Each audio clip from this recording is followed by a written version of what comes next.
O, sino kasama mo, Fiona? Ayun, no? Ang dami sumusuporta sa'yo, oh. Okay. So, Fiona, may question ako sa'yo. Oh, kunwari, sabi kay Mama, Mama, pahingin ko ako ng pera pambili ng candy. Tapos, binigyan ka ng 5 pesos. Eh, yung candy na binili mo, 1 peso lang. So, may sukli ka pang 4 pesos.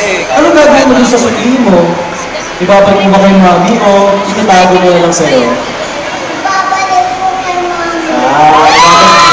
Kasi siyempre, sukli yun sa kailangan ni Mami yun. Tama ba ko? Okay. So, yun na kami natin mo ngayon. Ano yung perform mo?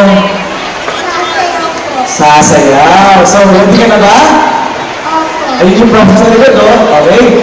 So, let's all welcome si Fiona Cabiles. Ay, napakalaking bulabot niya.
Wow! Napaka